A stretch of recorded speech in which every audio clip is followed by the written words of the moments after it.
Hello everyone, I hope you all are doing well. আজকের এই ক্লাসে আমরা একটা ইম্পর্টেন্ট ইডিয়ম শিখব এবং আজকের এর ইডিয়ম হলো the ball is in your court.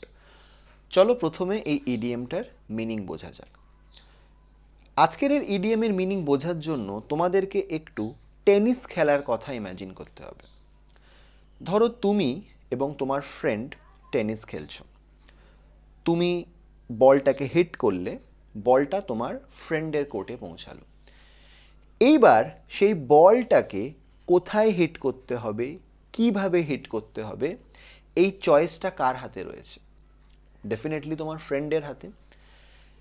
এমনই আমাদের সাথে লাইফে হয়, আমরা অনেক সময় বুঝে উঠতে পারি না যে আমাদের কি করা উচিত, আমাদের কি ডিসিশন নেওয়া উচিত।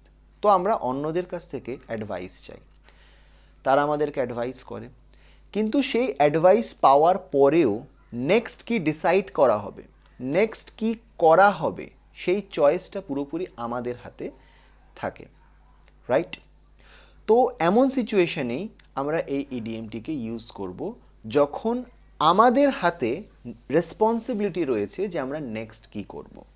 তো এক কথায় বলা যেতে পারে এই ইডিএমটির মিনিং হচ্ছে it's your decision or responsibility to take the next step.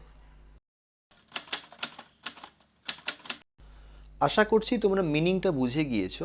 এবার দুটো এক্সাম্পল দেখলে কনসেপ্টটা আরও ক্লিয়ার হয়ে যাবে। First example, I have given you all the suitable career options. Now the ball is in your court to choose which suits you best.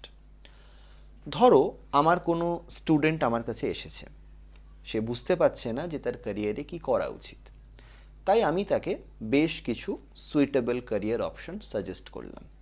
এবার decision তার হাতে, এটা তার রেসপন্সিবিলিটি যে সে সেই অপশনগুলোর মধ্যে থেকে কোন অপশনটা চুজ করবে, right? Now the ball is in his court. Clear? আরও একটা এক্সাম্পল দেখা যাক। My business coach has given me 5 business models.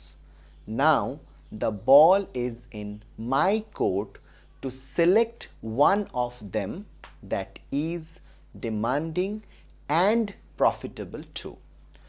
ধরো কেউ কোনো বিজনেস করতে চাইছে, বাট সে বুঝতে পারছে না এখনকার সিচুয়েশন অনুযায়ী কোন সাবজেক্টের উপরে, কোন বিষয়ের উপরে তার বিজনেস করা উচিত। তাই সে তার বিজনেস কোচের কাছে গিয়েছে, তার বিজনেস কোচ তাকে 5টা অপশন দিয়েছে।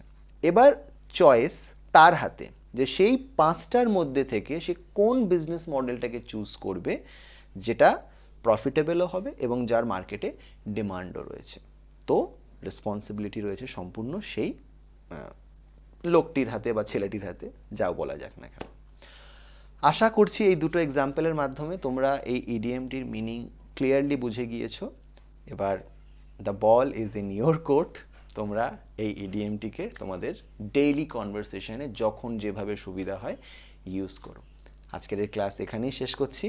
That's all today. টাটা।